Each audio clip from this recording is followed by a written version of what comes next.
branding, mindset, and attitude.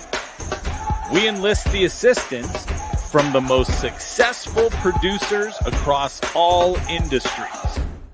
We then share their knowledge and techniques with you.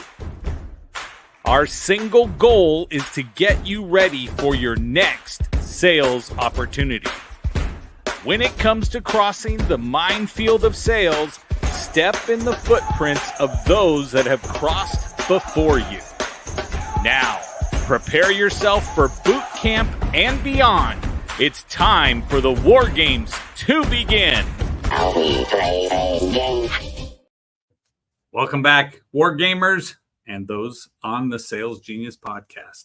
So I'm going to bring on a couple VIPs. Our guest just clicked off for some reason, but let's bring some pretty people on the screen with us here. So VIPs, JR and Natalie, and then we'll bring Ben back in. Yes, yeah, so don't worry, Ben. I'm the only one that knew, and everybody that I said it to. Yeah, a little bit of technical difficulties here in Newport Beach, but we're all squared away. This is the problem, Joe, when you're old. You know, you click a button by accident, that nails you off. You turn around and go, what happened to, where am I? Yes. Click a button, I'm like, wait a minute, where is everyone? So I came back in from the show intro, and I was like, yeah, there's just two people. There was three. What a privilege. Thank you so much for having me. And I know I'm going to add a lot of value to your audience. And obviously, I get to spend time with the king of sales. So for me, it's really a privilege because I know that you're going to give me some inside tips without even knowing it, just by talking to me. So I'm excited to spend some time with you. So thanks for having me. Absolutely. See, Ben's seen the show before. He realizes that I interrupt. That's what he was trying to do. He prefaced that I know you're going to interrupt partway through, but yes. So Ben, you've been very successful in a lot of areas in your life, the commercial real estate being one, but I think a lot of what you're leaning success-wise, especially for this show, is the niche of marketing, right? That you have right there. And I know you also have the new show coming up. So what I want to talk about is, can we talk a little bit about marketing as far as how to be unique, what to go through, and then, share some Ben wisdom, because you'll drop nuggets whether you wanted to or not. So a couple of things that we've done in commercial real estate is years ago. So I've been doing this for about 30 years. And what we did when I was a lot younger is we created a newsletter. Because you have to go back, and your audience has to realize the internet wasn't as prevalent. So, and then once email marketing became something to think about, we jumped on it immediately. So I wrote a newsletter, and it was wildly successful. We had a large database of 6 figures of people. We kept building this database within commercial real estate, our spheres of influence. We had people from all over the world that were reading my newsletter. And the reason why it became popular is we did a Q&A with Ben once a month. It went out once a week. We used a service called Constant Contact, if you remember that. That was what we started with. I think it's still out there. It could be. And we evolved into HubSpot. Okay. And now we even use a different system. I don't even know what we use because I don't really handle it. But so I was writing it and for years. And we did this for about 20 years, the newsletter. And that became a blog. That was the new term eventually. I can't remember when that happened, but the newsletter was successful because every week we'd send it out and it kept evolving. And we did a Q&A with Ben, and the Q&A with Ben was we'd allow someone in our audience from these, 6 figures of people that were reading it every week, and we'd answer a question. And the question was relevant to whether it was networking, business, personal life. And it was kind of like the podcast version of communicating with people back then. And so that was a way we came in touch. And what that did for us was a thought leader. That was the marketing we did at the time. And so every year after that, we kept evolving and looking at different avenues of marketing. And the newsletter, the blog, has been wildly successful. It's allowed us to still become a thought leader. We still do it today. We've segmented the list to different spheres of influence in commercial real estate and what we do specifically. So for people out there, if you have a newsletter, it's a really healthy idea to segment it to your sphere of influence. So I'm in commercial real estate. I can only speak to my industry because that's what I'm an expert in. Okay. And so Right. for us, just to give someone an example of our sphere of influence, it could be investors. We have high net worth accredited investors that invest in our projects and our deals in family offices. So investors is one segment. Attorneys, insurance agents, accountants is another segment. So those are big sphere of influence. We get investors from them. We get deal flow. We use attorneys and accountants all over the country for our portfolio we own in all the various states around the United States. So that's important to us. We also have different spheres of influence. Could be brokers. So commercial real estate brokers is a big sphere of influence. They are able, we segment them and give them knowledge and write emails every week to these specific segments. And that's been a great marketing ploy to us. What's really evolved, Joe, for us from marketing, and I wasn't on this, and I love telling this story because it inspires anyone listening that you can do this too. Okay. I am an introvert in an extrovert position. That's who Ben Reinberg is. You want me to be transparent? That's one of our core values. That's who I am. I become more of an extrovert as time evolved and as I've aged. But what we did was 3 years ago, my staff said, Ben, you really need to get on social media. I'm like, what are you talking about? I'm on LinkedIn. I got about 28,000 followers. We send out our newsletter on it. I'm doing posting. I'm adding value. I'm doing great things. They're like, no, that you already do that. We'll go deeper in LinkedIn, but we're going to get you on Instagram and TikTok and Facebook and all these things you've been denying that you see people doing that I want you to get on. And I said, well, what are we doing on social media? They're like, you're going to tell everything. You're going to tell about yourself. We're going to talk about deals. We're going to talk about advice, what challenges you've been through in business and life, everything. I'm like, everything. And like everything. And 3 years ago, I just got a little scared. Go ahead. Yeah. I mean, and I was nervous because in Chicago, where I'm from, I now live in the West Coast, as you know, Joe, down the street from you. Yeah. What I had to accept was the vulnerability of, okay, I got to talk about my career. Because how I learned in Chicago, and it's from the biggest icons in our business, like you don't show off, you don't talk about your success, you're the millionaire next door, you let your actions speak for your words, and that's how you walk tall with a big stick, and people will know how successful you are. That's how I learned. That's how I learned life, and that's how humble I am. And so when I had to shift to this realm of social media, I said, oh, this is kind of interesting. This is kind of fun. And so what that allowed us to do was really add value to people that want to understand business, want to understand commercial real estate, want to understand what failure looks like, especially in commercial real estate. I mean, we're in a no business. You know, it's no, yes, until you get a deal, or with investors. It's that type of business, and you have to have thick skin. So for me, it's a very welcoming pleasure to offer it to the public and say, look, I get it. I understand when you're struggling. I understand when you have a bad day. Okay. It doesn't matter how successful I've been and how long I've been doing this. I still have days where I get a lot of no's. I have days where I'm not happy with an employee or I mishandled something. That's life. And I'm happy to share that with my audience and people out there because we're all humans. And we all breathe the same way. We all got the same type of organs and everything. And everyone feels like, well, Ben Reimer is different because he's been there. I'm not. I'm just a man who is doing everything possible to create success and create and design the life that I want and to stay healthy. And so I talk about all these things. I talk about building wealth, Joe. I talk about health and fitness, which I'm really into. I talk about all different topics in business. And that way I want to share what I know. So there's one kid out there, one man or woman that I can inspire. And that's what I try to do with every interaction. And that's how I carry my life. Even if I'm at Starbucks and I'm getting a cup of tea, because I don't drink coffee, I drink tea. And so when I go there, if I can add value to the person helping me behind the counter, I'm doing something right. And that's how I look at life now. I've learned that if I can constantly help people, it comes back to me in spades, and it's worked. And it's a great leadership thing to teach your employees, for everyone out there, is that kindness is because what ends up happening when you're a fiduciary of capital, like we are at my company Alliance, is you run into a lot of people. You need a lot of resources. You got to become resource rich in business, any industry you're in. Okay. And so a lot of people out there want to just go like this. I like to live like this. And part of living like that is helping people, creating impact. And it led me into the podcast, Joe, that you were on. That was one of the first things that launched me on social media. Is said, well, we're going to start a podcast. Okay.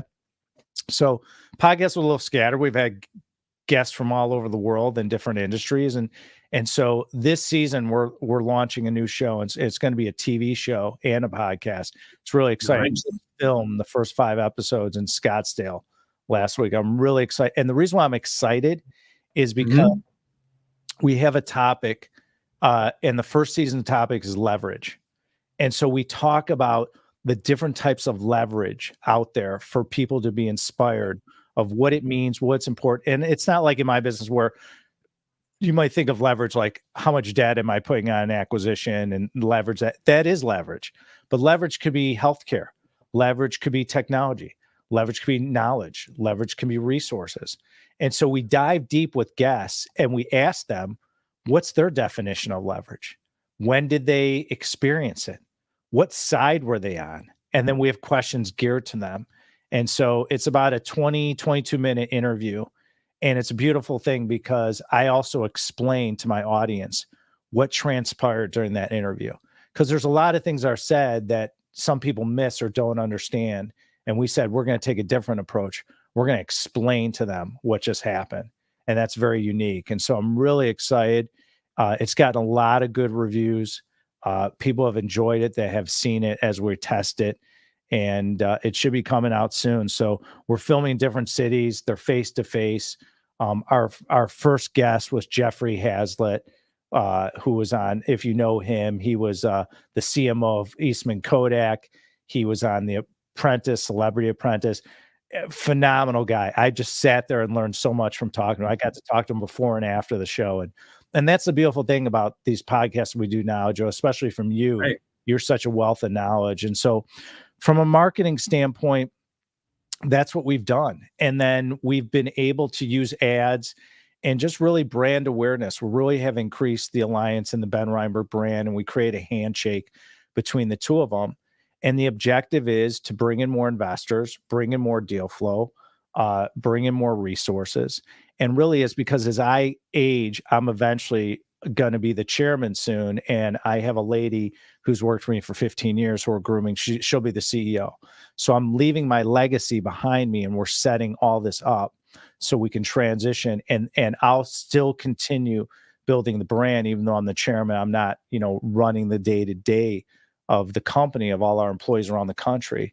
But for me, it's a great way to create a legacy, to be able to help our staff and people out there. And so from a marketing standpoint, that's what we do. And that marketing creates a lot of opportunities for investors because we see great deals. It allows us to provide education and build resources and help people. And so it's been a really blessing for us because it allows so many different benefits and so many different ways of creating our brand. And so, it started with the newsletter, keeps going, website, directing traffic, converting people. And so, and the other thing we're going to do is really, provide education. And so I'm looking at doing some coaching for people. We've had a lot of interest saying, well, Ben, can you teach me the business? And so it is a marathon business. It's an extensive business, but we're looking at how do we provide education that if someone wants to invest in commercial real estate, they could do it passively with Alliance.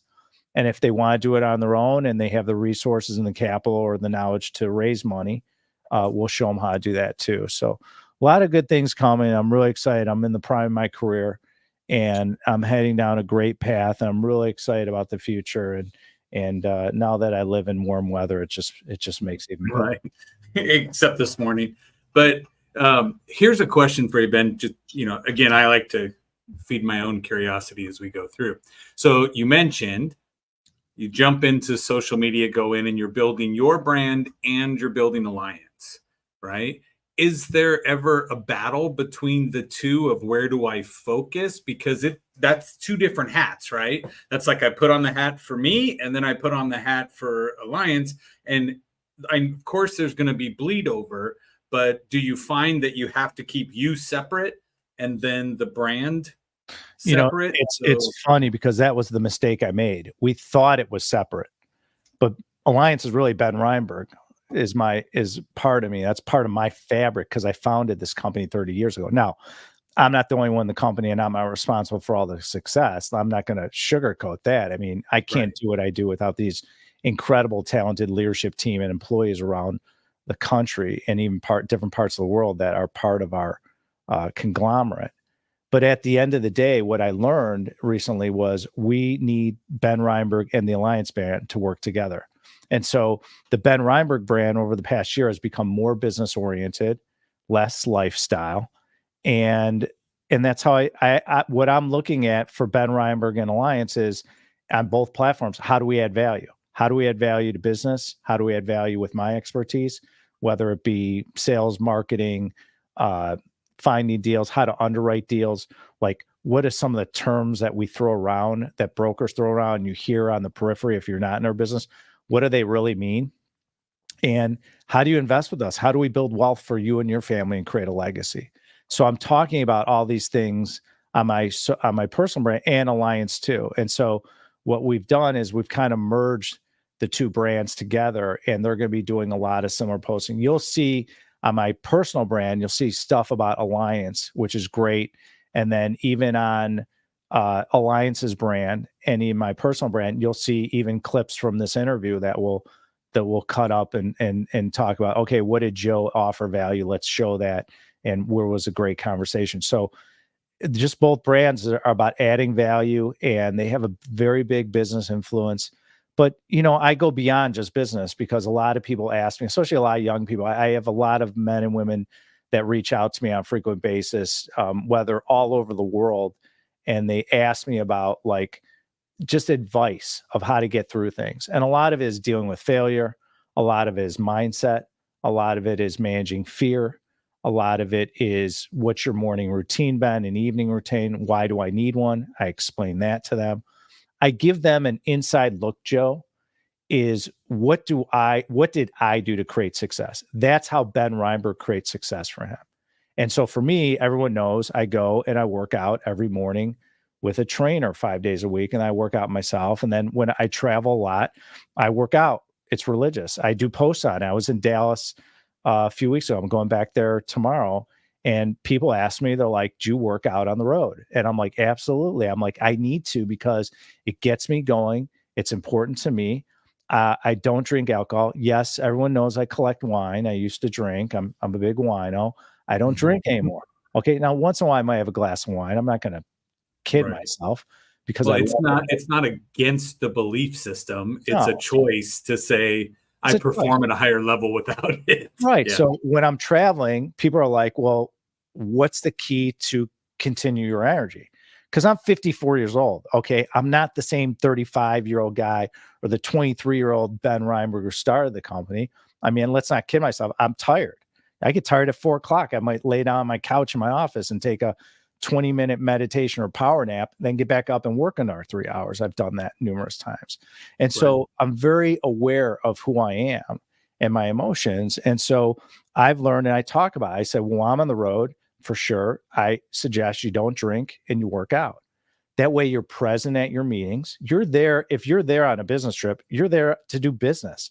You're not there to, enjoy the city, enjoy the food, experience it, but get your work done.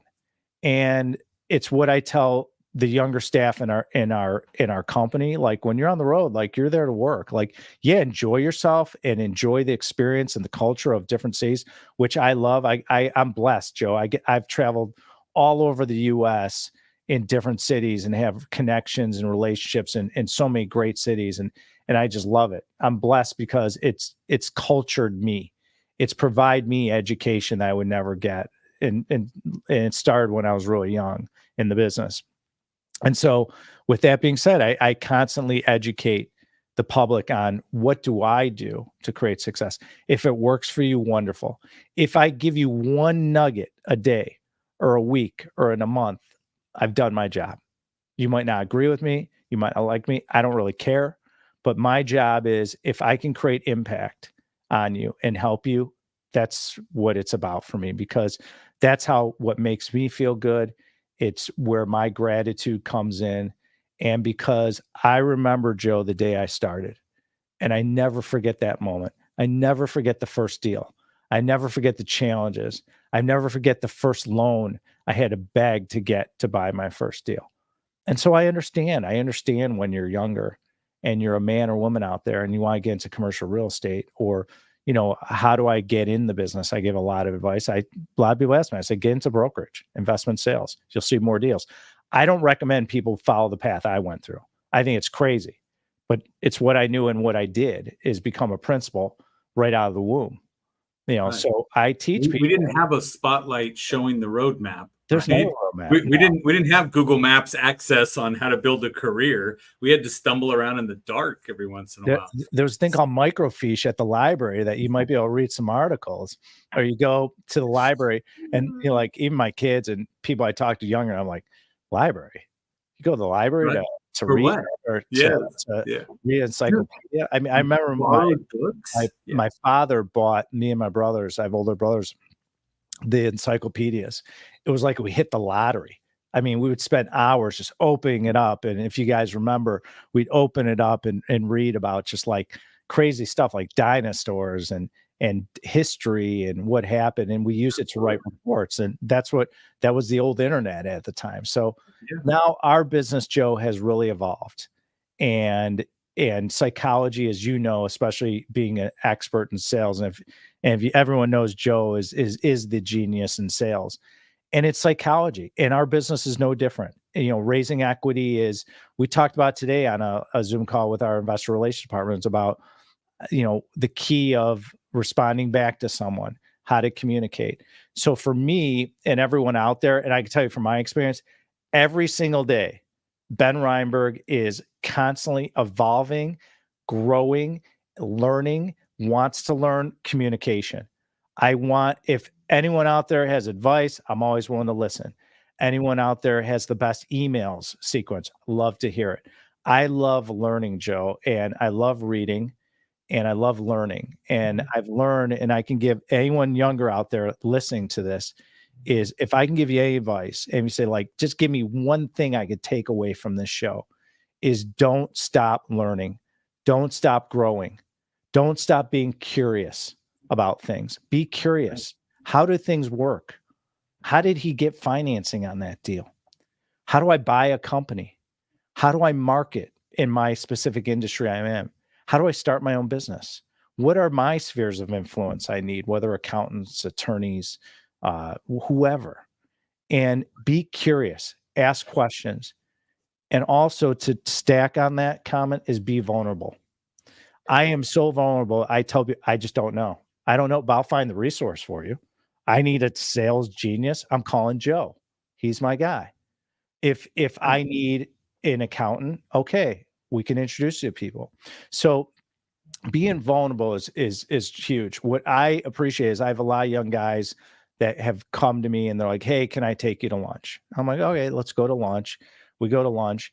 And I find the most successful men and women that I meet with, they're vulnerable and they're taking notes. They're like, well, how do I start buying commercial real estate? Like, what's the strategy? And I'll give them some tidbits of like, here's what you got to do, and line up a lender. And I get into it with them. But those are the things that really allow you to flourish in life. It doesn't matter what business you're in. You don't have to be in my industry at all. I know a lot of you probably aren't. It's a very interesting club I'm in. But what's important is whatever you want to do in life, whatever your calling is, whatever your mission is be vulnerable and continue to learn and grow. And I can assure you, okay, you can call me 10 years from now in your career and you'll be like, yep, he was right. I didn't know that when I was younger. I know that now, and I live by it. But those are the things that I would consider. Don't stop learning. Don't stop being curious, and don't stop asking questions. And you'll see a huge change in your career and also your relationships too. One of our VIPs that's normally on screen is Bob Donnell. So he said, which is the most beneficial of your morning routines to you? Oh God. Thank you, Bob, for asking. Bob's got the best questions. He sure does. And this is a great question. My favorite thing to do, okay, and it's kind of a culmination of a few things, is I do not check my phone the first 30 minutes when I wake up. Okay. I'm in this state Okay. I'm grateful that I finally woke up and that I'm alive. And I appreciate that. Every day I'm like, okay, here we go. I'm going to tackle the day. The first thing I do is I meditate for about 15 minutes, maybe about 20. And I do a certain type of Emily Fletcher was on my show. I don't know if you guys know her, but she's phenomenal. She has a technique called Ziva meditation. I like her meditation. I've done different meditations throughout the year. So I do her meditation and I get deep into my subconscious. And there's a mantra that I do with it. And then I open my eyes, get ready, and that's my favorite part of my morning routine. And the reason why is because it quiets my mind, it allows me to focus, it allows me to be a better communicator. And then I set my intention for the day. I'll write down a few things I'm grateful for. I'll say it out loud while I'm driving. And then religiously I go and exercise. I get my body moving. Always want to get my body moving. I've been sitting behind a desk for so many years that keeping my body moving is really important. But to answer your question, Bob, is meditation to me has been the game changer for my entire life. I do it twice a day. Sometimes I do it more. Sometimes if I'm involved in a heavy negotiation, I'll sit on my floor in the office. One of the ladies that works for me got me a meditation pillow. I'll sit there, door closed, flip off the lights, do like a 9 or 18 minute, and then boom, get on that Zoom call. And the negotiation is even better because I'm more present and focused. And that's the other thing that's really important for everyone out there is that I've had to learn. And believe me, this is something that's evolved with me over time is really being present in the moment. And meditation has helped me, Bob. And it's something that I enjoy because I had to work on that. When I was younger, I was like bitter and I was this commercial real estate investor and I was the young guy in the business and I had to prove myself and people were doubting me, can he get there, and family. And so I've always battled people like, I don't believe in the word can't. I don't believe in contractions. Can't, shouldn't, wouldn't, couldn't. That's not even in my vocabulary. I said those right now just to let you know that they're not in my vocabulary. However, I do suggest is be present. Be present with your significant other. Be present with your relationships. Be present with your employees, with your colleagues, your business associates. You will see a difference in your relationships. And, I always say this thing right here called the iPhone or your Samsung or Android is when you're at a meal with someone and you're breaking bread, put your phone away. I know it's hard. People are like, I'm not doing that. This guy's crazy. But think of that moment, that half hour, that hour you're with. So if I'm with Joe and we're having lunch or dinner or a meal or grabbing, a cup of tea or coffee and I'm not listening to him, I can't help him. I can't help him. And he can't help me because he's going to say things to me. And if I'm not listening, I'm totally missing out on an opportunity and a moment in my life. And then you look back and you're like, well, why didn't I listen? Well, I wasn't present. And it also shows you really care about the other person. So be present is something really important. And being present, by the way, will help you in business in all different facets, your marketing, your sales, getting ideas. And so these are all the wonderful things that meditation has helped me with. And I'm extremely grateful for the people that brought it to me into my life.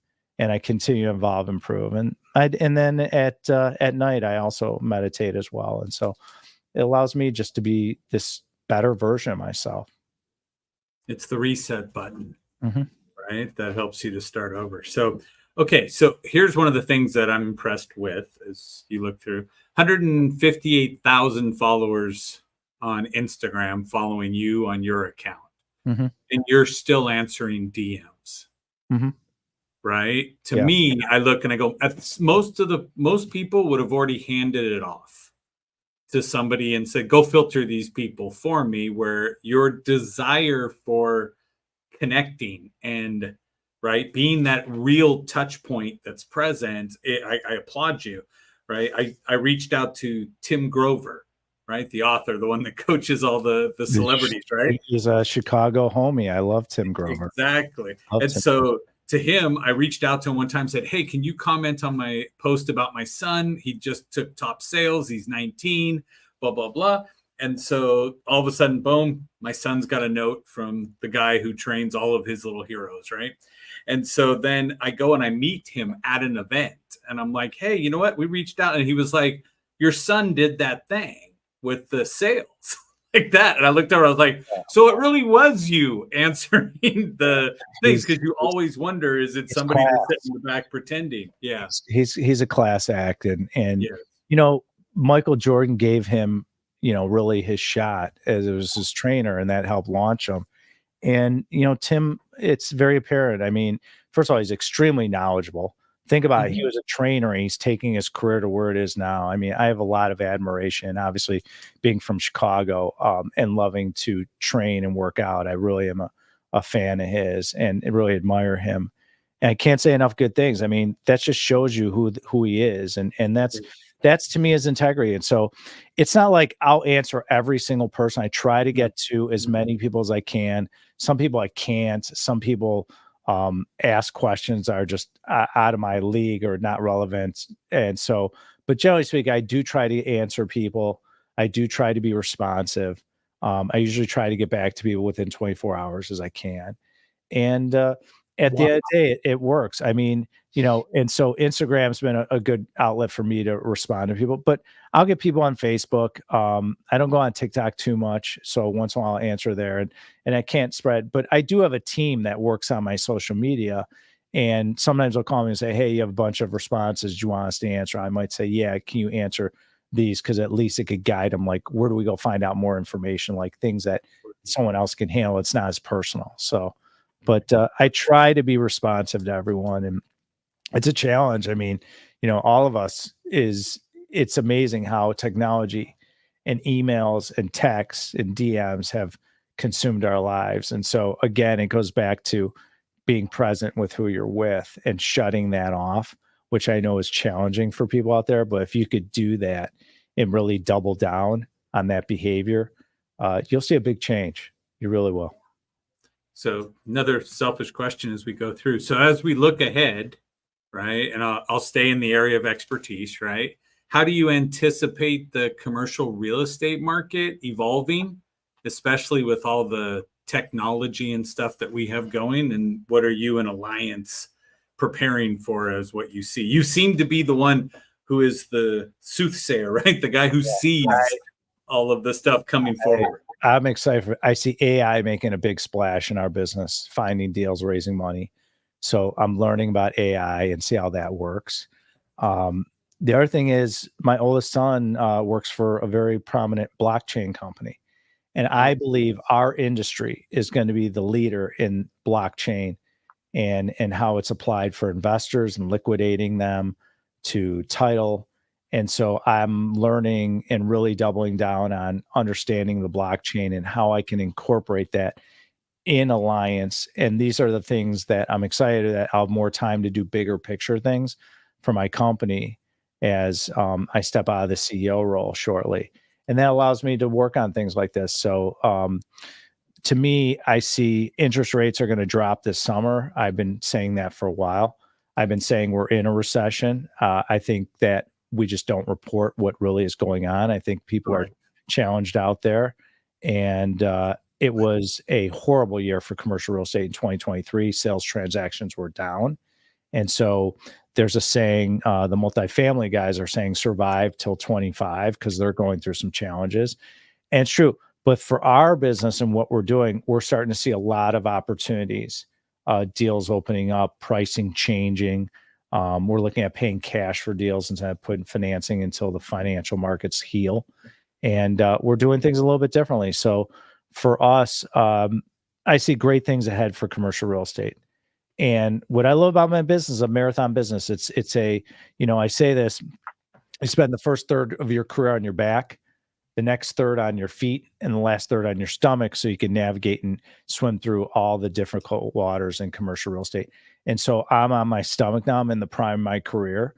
And I'm excited because technology has really changed our business compared to most businesses, where our business was, when I first started, it was, I'll send you a shiny book, Ben, model this shopping center. It's 200,000 square feet.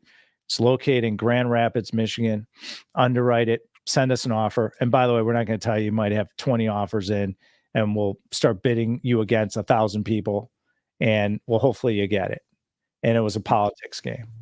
Now with technology, yes, there's more people that can play, but it's a little bit different. And so there's abundance of opportunities, and track record and pedigree and experience really matters in our business. And so we see a lot of great opportunities. So for our business, technology is important. AI is going to be at the foothold of where we go as an industry, as well as the blockchain. That's what I assume.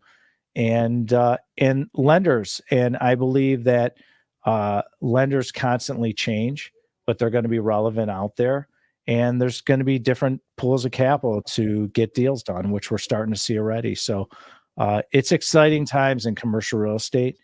And if you're patient and you like to create a long career, that's what commercial real estate. It's not a get rich quick business. It's a building block wealth generation business. But you get to a certain point and it becomes really a fruitful type industry, but you got to be patient. And the younger generation, like my kids, Joe, like they want nothing to do with it. They see what dad goes through and they see how long things take, but they see the success, and that's exciting to them.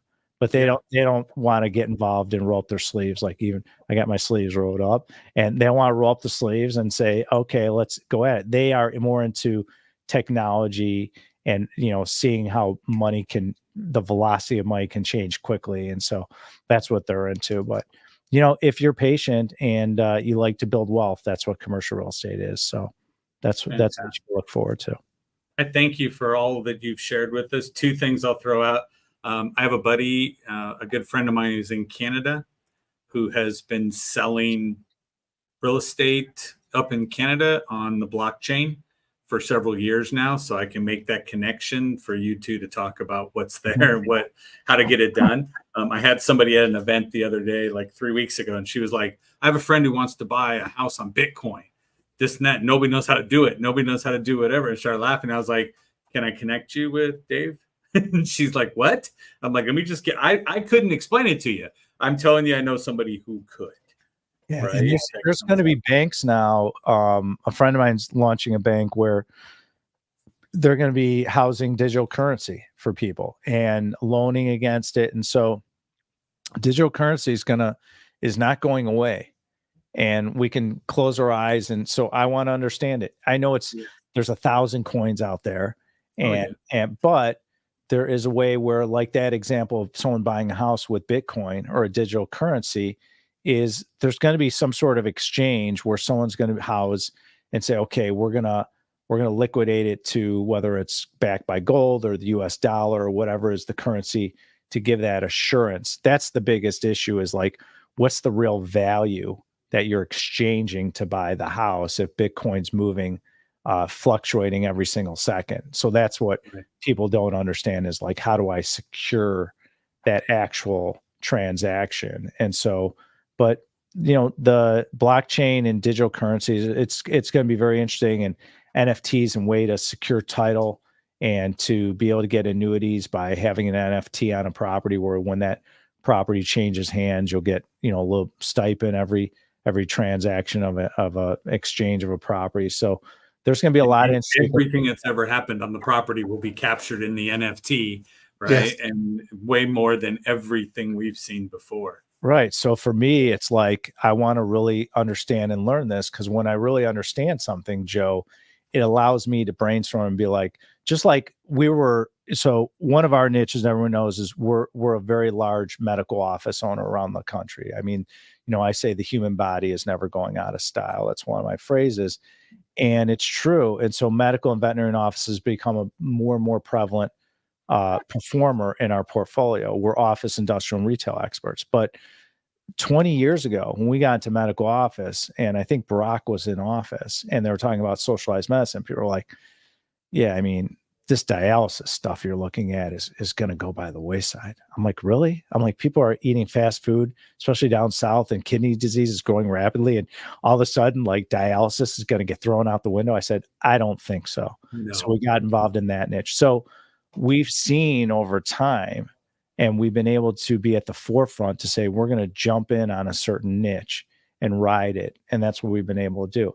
And that's how I see the blockchain. I see that I want to be one of the first ones in, the pioneer, to get involved and utilize that for our industry and really create a market for it. And so that's something in the future you'll see. Fantastic. And then I am the AI guy. So when you come back from Texas, we'll set up some time to go grab a tea, because I don't drink coffee either. Yeah. So, and then we'll sit down. So JR, Natalie, any questions from you guys? Ben, it's been an interesting trip, especially the blockchain liquidation and things like that. I know who you are and what you've done, and, you know, congratulations, not so much for your success, but for the fact that you've kept your shorts on and you put them on one at a time. You answer your email and stuff like that. And it's just so refreshing and rare, because we deal with people at a much lower success and a much higher success level than you. And everybody's like, you know, well, your nose hairs should be trimmed. That's all I can see, you know. And anyway, kudos. Where do you see, with regard to Bitcoin and non-traditional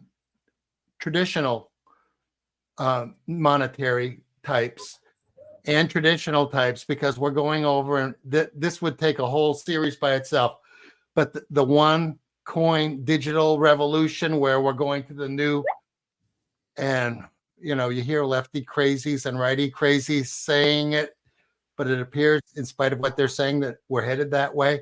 How's that going to affect how, other than everything, you creating more value? And because you're doing cash purchasing right now, which is quite impressive, and digital being converted through your place, unbelievable equity source. Kudos. Yeah, I mean, it's first of all, I appreciate the question, and it's something I think about, because I said, well, what's really going to be the currency going on in the United States in the next 10, 20, 50 years? Yes. And I look at it and I say, okay, well, if the blockchain is going to be more and more prevalent, okay, how do we allow where we have an asset and our investors want to liquidate membership interest in an LLC they're in, or a fund they're in? How can we liquidate that through the blockchain and through these digital currencies to be able to bring in more investors? We'll keep the management of the property forever and liquidate and just keep turning it like a marketplace. And that's how we're looking at things, is opening our eyes and saying, well, this currency is important. It's not going away. It's going to, more and more people are investing money into digital assets in all different realms. The security is improving on the digital assets. There's different ways that people are really providing security for their portfolios now.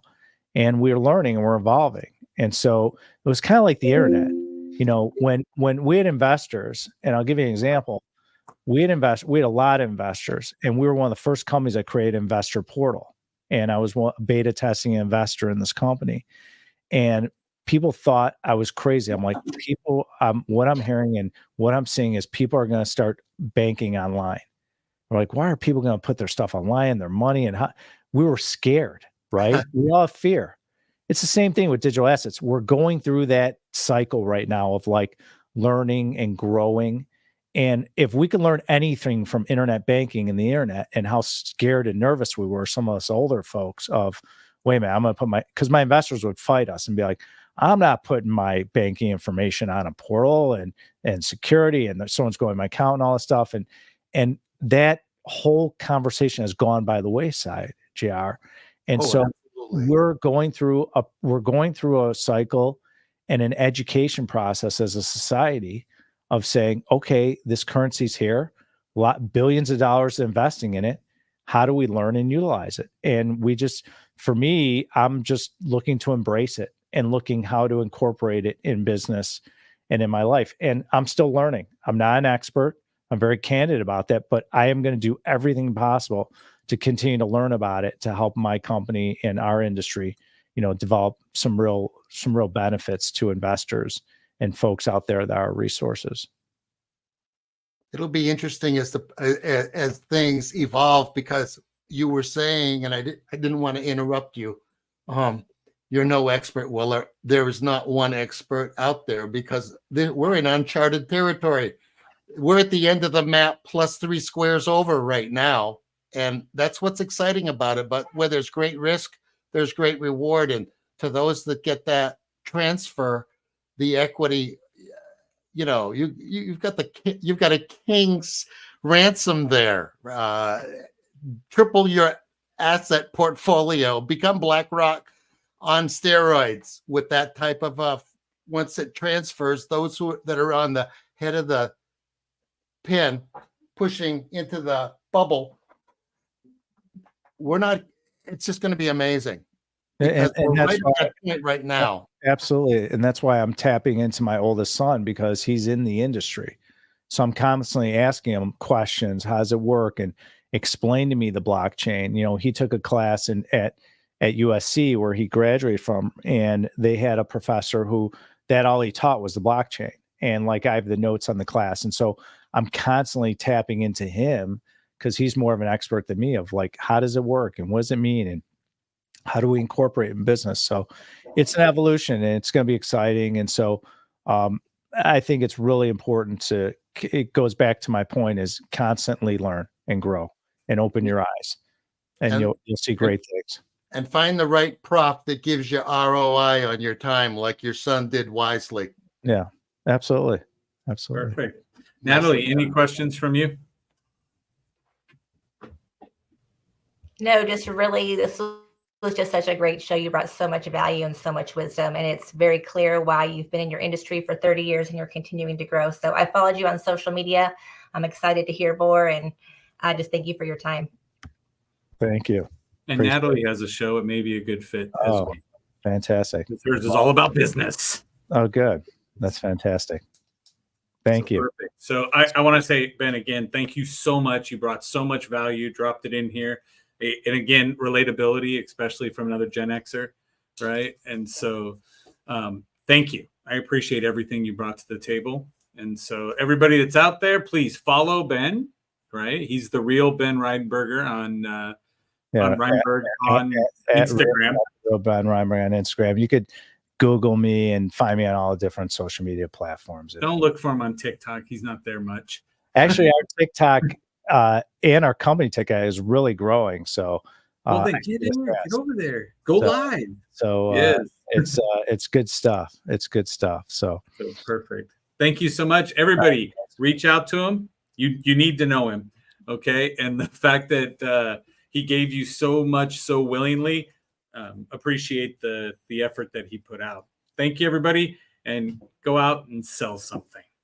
So, thanks, Ben. Fantastic.